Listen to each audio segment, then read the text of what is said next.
यह कहानी कुछ ऐसी है कि सुनते ही आप दंग रह जाएंगे। एक महिला वकील ने, जो अपने पेशे में माहिर और समाज में सम्मानित मानी जाती थी, सिर्फ 14 साल के एक लड़के से शादी कर ली। यह कदम समाज और कानून दोनों के नजरिए से बेहद विवादास्पद था, लेकिन पीछे की वजह सुनकर आप सोचेंगे, क्या सच में यह अपराध था या फिर प्यार, सुरक्षा और अपनापन की एक मजबूरी? और जैसे ही शादी हुई, अगले ही दिन जो हुआ, उसने पूरी कहानी को एक नया मोड़ दे दिया। समाज, अदालत और मीडिया सभी हिल गए। जानिए क्यों इस रिश्ते ने कानून की किताबों और दिलों दोनों में हलचल मचा दी। उसका नाम किरण यादव था। उम्र केवल 25 साल, लेकिन उसकी तेज नजरें और आत्मविश्वासी चाल देखकर कोई नहीं सोच सकता था कि इतनी कम उम्र की लड़की ने वकालत के पेशे में इतनी जल्दी इतना बड़ा नाम कमा लिया होगा। लोग कहते थे कि वह केस जीतने के लिए किसी भी हद तक जा सकती है, लेकिन सच यह था कि वह सच्चाई और न्याय के लिए हर कदम लड़ती थी। बचपन में उसने बहुत दुख झेला था। उसके माता पिता की मौत उसके बचपन में ही हो गई थी और नाना नानी के घर पलते हुए उसने जाना कि समाज अनाथ बच्चों को कैसे नजरअंदाज करता है। यही वजह थी कि उसने कानून की पढ़ाई चुनी, ताकि किसी के साथ अन्याय हो तो वह उसका सामना कर सके। उस दिन अदालत में एक केस आया था। एक 14 साल के लड़के पर आरोप था कि उसने पास की ही दुकान से चोरी की है। लड़के का नाम विशाल था। चेहरा पतला, आंखों में डर और मासूमियत साफ झलक रही थी। पुलिस ने उसे पकड़कर लाया था और लोग कह रहे थे, देखो तो सही, यह लड़का हमेशा मुसीबत में रहेगा, इसे तो कुछ भी समझाना बेकार है। किरण यादव अपने कार्यालय में बैठी थीं। तभी उनके सीनियर वकील ने उन्हें एक फाइल थमाई। फाइल में एक छोटे लड़के के बारे में पूरी जानकारी थी। लड़के का नाम विशाल था। उम्र केवल 14 साल। उसकी मां का देहांत हो चुका था और पिता शराब के नशे में डूबा रहता था। लड़का अकेला, भूखा प्यासा और डर के साए में पल रहा था। पुलिस ने उसे चोरी के आरोप में पकड़ा था। सीनियर वकील ने गंभीर आवाज में कहा, किरण, यह केस तुम ही संभालो। यह लड़का सिर्फ आरोपों के आधार पर समाज का शिकार बन रहा है। हमें इसे बचाना होगा। किरण ने फाइल गौर से पढ़ी। विशाल की तस्वीरें, मोहल्ले की जानकारी, पुलिस रिपोर्ट, हर एक चीज ने उसके दिल को झकझोर दिया। उसने महसूस किया कि यह केवल एक केस नहीं, बल्कि एक मासूम जीवन की लड़ाई है। किरण ने दृढ़ता से सिर हिलाया और कहा, ठीक है, मैं इस लड़के के लिए लड़ूंगी। उसे न्याय दिलाने में कोई कसर नहीं छोड़ूंगी। अगले ही दिन अदालत में जब सुनवाई शुरू हुई, किरण ने विशाल के पक्ष में खड़े होकर साफ कहा, सिर्फ आरोप और अफवाहों से किसी बच्चे को अपराधी नहीं कहा जा सकता। इस बच्चे के हालात और मजबूरी को देखना चाहिए। आखिरकार अदालत ने विशाल को दोष मुक्त कर दिया और कहा कि इस बच्चे को किसी भरोसेमंद संस्था या जिम्मेदार अभिभावक की देखरेख में रखा जाए। अदालत से निकलते समय विशाल की आंखों में डर और राहत दोनों झलक रहे थे। उसने किरण की पैर पकड़कर कहा, दीदी, अगर आप नहीं होती तो मुझे कोई भी बचाने वाला नहीं होता। किरण ने उसे अपने पास खड़ा किया और धीरे से गले लगा लिया। उसके मन में ख्याल आया कि अब विशाल को कहां सुरक्षित रखा जाए। किसी संस्था में भेजने का मतलब था कि वह फिर से अकेला और असुरक्षित महसूस करेगा, वैसा ही डर जिसे किरण ने खुद अपने बचपन में झेला था। तभी उसके दिमाग में विचार आया, क्यों न वह विशाल को अपने साथ रखे। इससे विशाल सिर्फ सुरक्षा और अपनापन तो मिलेगा ही, साथ ही घर के कामों में भी उसकी मदद करेगा और अकेलेपन का बोझ भी हल्का होगा। अगले ही दिन उसने अदालत में अर्जी दी कि विशाल को उसकी निगरानी में रखा जाए और अदालत ने इसे मंजूर कर दिया। इस तरह विशाल किरण के घर आ गया। शुरुआत में विशाल बहुत डरता था। उसे लगता था कि शायद यहां भी उसे डांटा जाएगा या मारा जाएगा। जब वह पहले किसी घर में काम करता था तो मालिक अक्सर उसे डांटते, मारते और काम के बदले पैसे भी सही से नहीं देते थे। लेकिन किरण ने उसे हमेशा प्यार से रखा। उसने उसे पढ़ाई में लगाया, अच्छे कपड़े दिलाए और सबसे बढ़कर उसे यह एहसास कराया कि वह अकेला नहीं है। धीरे धीरे विशाल का जीवन बदलने लगा। उसके चेहरे पर चमक आने लगी और पढ़ाई में भी वह अच्छा करने लगा। मोहल्ले वाले हैरान थे कि जो बच्चा कल तक चोर कहलाता था, आज किरण जैसी नामी वकील का साथ पाकर पूरी तरह बदल गया है। समाज की निगाहें बदल रही थीं और लोग 14 साल के विशाल के लिए ताने कसते थे। किरण ने इन बातों को नजरअंदाज किया, लेकिन भीतर परेशान थी। विशाल के दिल में किरण के लिए सिर्फ दीदी का नहीं, एक अजीब लगाव बन गया। स्कूल में बच्चों ने उसका मजाक उड़ाया। घर आते ही वह रोता हुआ किरण से लिपट गया। किरण ने उसे सांत्वना दी और कहा, अब मैं ही तेरे लिए सब कुछ हूँ। इस तरह उनके बीच एक अनोखा रिश्ता बन रहा था, जो आने वाले दिनों में उन्हें एक ऐसा फैसला लेने पर मजबूर करेगा जिसकी किसी ने कल्पना भी नहीं की थी। विशाल अब किरण के साथ रहते हुए आत्मविश्वासी बन चुका था।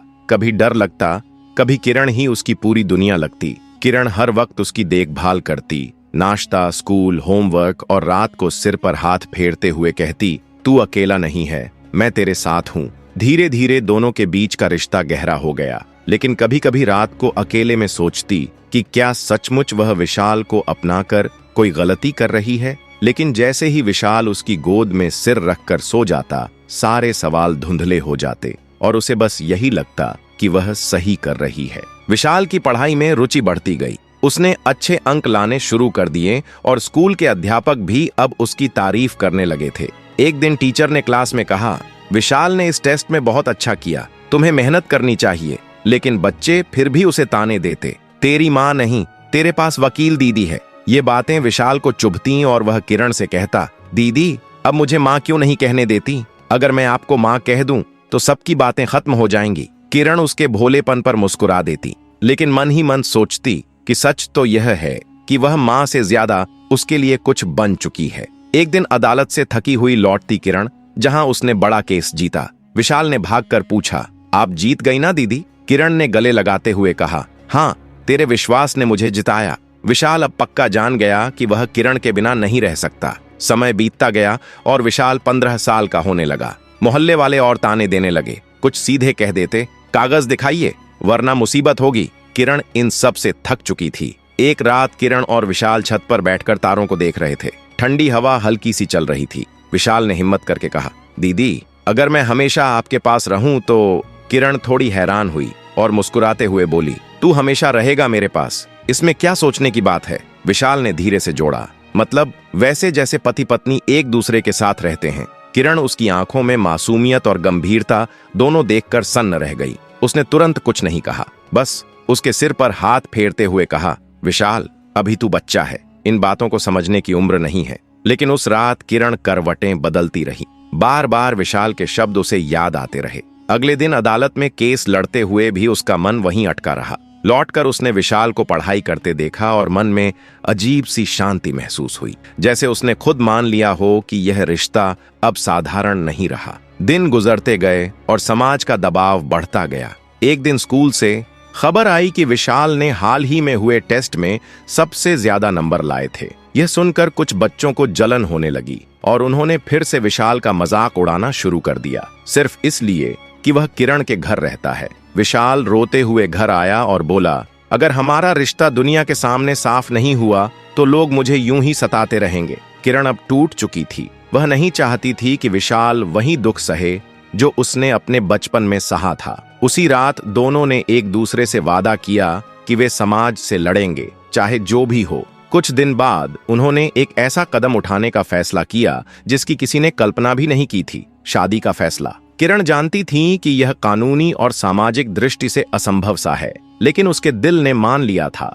कि अगर वह विशाल को सच्ची सुरक्षा देना चाहती है तो यह एकमात्र रास्ता है। विशाल ने भी जिद पकड़ ली थी कि वह शादी करेगा तो सिर्फ किरण से, वरना कभी नहीं। अब सवाल यह था कि शादी कैसे होगी, कहाँ होगी और समाज के सामने कैसे टिक पाएगी। किरण भली भांति जानती थी कि शादी का फैसला आसान नहीं है। उसने कई बार कानून की किताबें पलट कर देखा, जिसमें साफ लिखा था कि शादी के लिए लड़के और लड़की दोनों की उम्र तय है। लड़के के लिए 18 और लड़की के लिए 21 साल से अधिक होना आवश्यक है। लेकिन विशाल तो अभी 15 का भी पूरा नहीं हुआ था। ऐसे में यह कदम कानूनन अपराध माना जाएगा। फिर भी किरण का दिल लगातार झकझोर रहा था। उसने सोचा कि अगर वह कानून की पक्की वकील होते हुए भी विशाल के साथ खड़ी नहीं हो सकती तो उसकी सारी पढ़ाई और सारी लड़ाइयां बेकार हैं। विशाल दिन रात इसी सोच में डूबा रहता कि आखिर कब वह समाज और स्कूल वालों के तानों से मुक्त होगा। उसका मन पढ़ाई से हटने लगा था और हर वक्त डर सताता कि कहीं किरण समाज के डर से उसे छोड़ न दे। इसलिए वह बार बार किरण से कहता, दीदी आप अगर मुझसे शादी कर लेंगी तो सबकी जुबान बंद हो जाएगी। किरण पहले उसे समझाने की कोशिश करती और कहती कि वह अभी बच्चा है, लेकिन धीरे धीरे वह भी समझने लगी कि विशाल का बच्चा होना केवल शरीर की दृष्टि से है, दिल और दिमाग से वह बहुत परिपक्व हो चुका है। जो दर्द उसने सहा है उसने उसकी उम्र से बहुत आगे बढ़ा दिया है। इस बीच मोहल्ले के लोगों की बातें जहरीली होती जा रही थीं। अदालत के कुछ साथी वकील भी ताने कसते कि दूसरों के केस लड़ते लड़ते वह अपने जीवन में गड़बड़ कर रही है। यह सब सुनकर किरण टूटने लगी थी। लेकिन जब भी विशाल रोते हुए उसके पास आता और उसका हाथ पकड़कर कहता, मुझे मत छोड़ना दीदी, तो किरण का मन हौसले और प्यार से भर जाता। तब किरण को लगता कि चाहे जो हो जाए, उसे विशाल का साथ कभी नहीं छोड़ना है। एक दिन विशाल स्कूल से वापस आया। उसके चेहरे पर चोट के निशान थे। कुछ बच्चों ने उसे फिर मारा था और कहा था कि तेरी वकील दीदी तुझे गोद लेकर बैठी है, कल को तुझे सड़क पर फेंक देगी। विशाल का धैर्य टूट गया। वह जोर जोर से रोने लगा और बोला, मुझे अब जीना नहीं है। अगर आप मेरे साथ नहीं रहीं तो मैं सब खत्म कर दूंगा। यह सुनकर किरण का दिल दहल गया। उसे महसूस हुआ कि अब अगर उसने कोई ठोस कदम नहीं उठाया तो विशाल खुद को नुकसान पहुंचा सकता है। उसी रात उसने फैसला किया कि वह शादी करेगी, चाहे समाज क्या कहे, चाहे कानून क्या कहे। वह विशाल को अकेला नहीं छोड़ेगी। उसने सोचा कि शादी का तरीका ऐसा होना चाहिए कि लोग विरोध भी करें तो उसका आधार कमजोर न पड़े। किरण ने इंटरनेट खंगाला, पुराने केस स्टडी पढ़े और जाना कि विशेष परिस्थितियों में ऐसे रिश्तों को मान्यता मिल चुकी है, लेकिन खुलेआम शादी करना नामुमकिन था। इसलिए उसने तय किया कि शादी गुपचुप होगी और इसमें केवल भरोसेमंद लोग ही शामिल होंगे।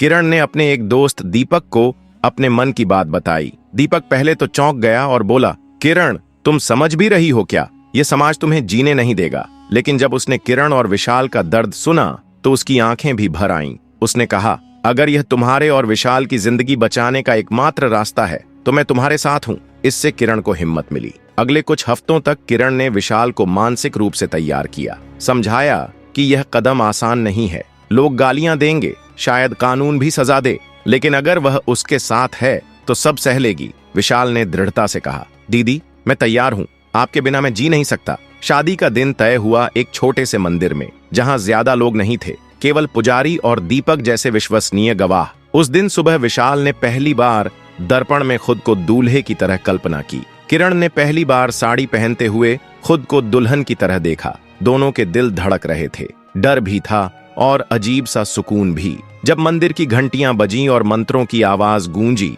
तो किरण ने विशाल के साथ फेरे लिए। उस पल समाज की सारी दीवारें, कानूनी किताबों की सारी बंदिशें, मोहल्ले वालों की सारी गालियां सब फीकी पड़ गईं। दोनों ने एक दूसरे को वरमाला पहनाई, सिंदूर भरा गया और एक नया रिश्ता जन्म ले लिया। लेकिन यह रिश्ता जितना पवित्र उनके दिलों में था, उतना ही विवादास्पद समाज की नजरों में। मंदिर से बाहर निकलते ही उन्हें लगा जैसे पूरी दुनिया उनका पीछा कर रही है, और वास्तव में ऐसा ही हुआ। कुछ दिनों में यह खबर मोहल्ले में फैल गई, फिर अखबारों में भी सुर्खियां बनने लगी। 25 साल की महिला वकील ने 14 साल के लड़के से शादी की। लोग गालियां देने लगे। अदालत के साथी वकील अब उसे देखकर मुंह फेर लेते। अदालत में एक याचिका भी दायर कर दी गई कि किरण ने नाबालिग से शादी कर अपराध किया है। अब जो आने वाला था वो एक तूफान था, जिसमें उनका रिश्ता, उनका भविष्य और उनका जीवन सब दांव पर लगने वाला था। शादी की खबर जंगल की आग की तरह पूरे जिले में फैल गई। अखबारों के पन्नों पर हेडलाइन बनी कि जिला अदालत की चर्चित वकील ने नाबालिग लड़के से शादी कर सब कुछ चौंका दिया। टीवी चैनल भी इस पर बहस करने लगे। कोई इसे पागलपन कह रहा था तो कोई इसे महिला की अकेलेपन की बीमारी बता रहा था। कुछ लोग तो सीधे यह तक कह गए कि किरण ने कानून की पढ़ाई करने के बावजूद कानून तोड़ा है। ऐसे व्यक्ति को वकालत का लाइसेंस छीन लेना चाहिए। अदालत में भी माहौल गर्मा गया। बार काउंसिल ने किरण को नोटिस भेजा कि क्यों ना तुम्हारा लाइसेंस निलंबित कर दिया जाए। और तो और पुलिस ने भी जांच शुरू कर दी कि नाबालिग लड़के के साथ शादी कर बाल विवाह अधिनियम का उल्लंघन किया गया है। किरण के लिए यह सबसे कठिन वक्त था, लेकिन उसके सामने विशाल खड़ा था, जिसकी आंखों में यह विश्वास था कि चाहे दुनिया कुछ भी कहे, वो अकेला नहीं है। विशाल हर वक्त किरण का हाथ पकड़कर कहता, आप डरिए मत दीदी, अब आप मेरी पत्नी हैं, मैं हमेशा आपके साथ हूं। किरण टूटना चाहती थी, लेकिन विशाल की मासूम धड़कन उसे संभाले लेती थी। समाज की भीड़ घर के बाहर इकट्ठा होकर गालियां देती, कभी पत्थर भी फेंकती। मोहल्ले वाले अब उससे बात करना तो दूर, उसके घर के सामने से गुजरना भी गुनाह मानने लगे थे। लेकिन किरण को इन सब से फर्क नहीं पड़ता, क्योंकि उसने एक बार तय कर लिया था कि यह रिश्ता निभाना है। अदालत में केस दर्ज हुआ। जज ने दोनों को बुलाया। माहौल तनावपूर्ण था। विशाल को देखकर जज ने सख्त लहजे में कहा, तुम्हारी उम्र क्या है? विशाल ने आत्मविश्वास से कहा, 15 साल। जज ने गुस्से से कहा, तो क्या तुम्हें पता है कि तुम्हारी उम्र में शादी करना कानून के खिलाफ है? विशाल ने सीना तानकर कहा, मुझे कानून का सब पता है, लेकिन मुझे यह भी पता है कि अगर मैंने किरण जी से शादी ना की होती तो मैं जिंदा ही नहीं रहता, मैं खुद को खत्म कर देता। उन्होंने मुझे माँ बाप की तरह पाला है, समाज मुझे ताने देता था, कोई मेरा नहीं था। अगर यह अपराध है तो मैं स्वीकार करता हूँ। जज उसकी बातें सुनकर कुछ देर चुप हो गए। फिर उन्होंने किरण की तरफ देखा और कहा, तुम्हें कानून की जानकारी है, तुमने यह सब क्यों किया? किरण की आंखों से आंसू बह निकले। उसने कहा, मान्यवर, मैं जानती हूँ कि कानून में उम्र की सीमा तय है, लेकिन कभी कभी कानून से भी बड़ा इंसान का जीवन और उसकी भावनाएं होती हैं। मैंने बचपन में माँ बाप खोए, अकेलापन झेला। विशाल ने भी वही झेला। जब मैंने देखा कि यह बच्चा समाज के तानों से टूट रहा है, खुद को खत्म करने की सोच रहा है, तब मुझे लगा कि अगर मैं इसे अपना नाम दे दूं, एक सुरक्षा दे दूं, तो यह जी उठेगा। मैं मानती हूं कि मेरा कदम कानून की किताबों में गलत है, लेकिन दिल की किताब में यह सही है। अदालत में सन्नाटा छा गया। कुछ लोग उसकी बातों को भावुकता मान रहे थे, कुछ लोग उसके साहस की दाद दे रहे थे। मामला गंभीर था, इसलिए जज ने तुरंत कोई फैसला नहीं दिया और सुनवाई टाल दी। इस बीच मीडिया ने इसे और तूल दे दिया। लोग बहस करने लगे कि क्या दिल के रिश्ते कानून से बड़े हैं। कई महिला संगठनों ने किरण का समर्थन भी किया। उनका कहना था कि अगर लड़का और लड़की दोनों की सहमति है और रिश्ता मजबूरी में बना है तो इसे केवल अपराध कहना अन्याय है। लेकिन दूसरी ओर बाल संरक्षण संस्थाएं और कानून विशेषज्ञ सख्ती से कह रहे थे कि यह बाल विवाह है और इसे हर हाल में रोका जाना चाहिए। इस बीच विशाल को स्कूल से भी निकाल दिया गया। कारण बताया गया कि उसकी शादी हो चुकी है, इसलिए वह अब नाबालिग छात्र की श्रेणी में पढ़ाई जारी नहीं रख सकता। यह खबर विशाल के लिए सबसे बड़ा झटका था। वह रोते हुए किरण से बोला, अब मैं पढ़ भी नहीं सकता, सब खत्म हो गया। किरण ने उसे गले लगाते हुए कहा, नहीं विशाल, यह खत्म नहीं हुआ, यह तो बस शुरुआत है। मैं लड़ूंगी तेरे हक के लिए, जैसे हर केस में लड़ी हूँ। अगले ही दिन किरण ने हाईकोर्ट में याचिका दायर की कि विशाल का शिक्षा का अधिकार छीना गया है और शादी को केवल अपराध मानना उसके जीवन के साथ अन्याय है। सुनवाई के दौरान किरण ने तर्क दिया कि कानून का मकसद बच्चों का शोषण रोकना है, लेकिन इस मामले में कोई शोषण नहीं हुआ, बल्कि जीवन बचाने के लिए कदम उठाया गया है। उसने कहा कि अगर कानून इंसान के जीवन और भावनाओं को बचाने में असमर्थ हो तो उसे मानवीय दृष्टि से देखना चाहिए। कोर्ट ने मामले की गंभीरता को देखते हुए विशाल की पढ़ाई पर लगे प्रतिबंध को हटा दिया और आदेश दिया कि उसे शिक्षा जारी रखने दी जाए। यह किरण की पहली जीत थी। हालांकि शादी को लेकर कानूनी लड़ाई जारी रही,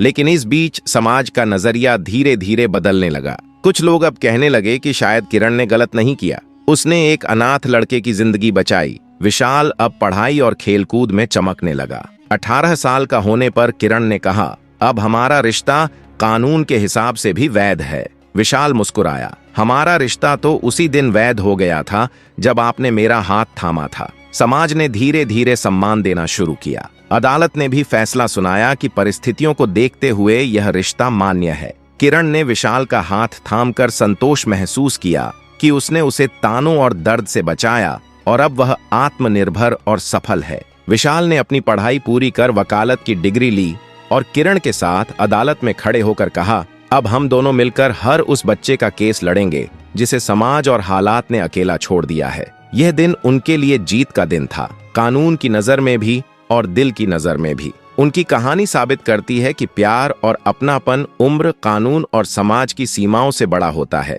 जो रिश्ता कभी समाज की नजर में अपराध था, अब प्रेरणा बन गया। अगर आपको यह कहानी पसंद आई हो तो वीडियो को लाइक करें, चैनल सब्सक्राइब करें और शेयर करें। कमेंट में बताएं कि आप इसे कहां से सुन रहे हैं।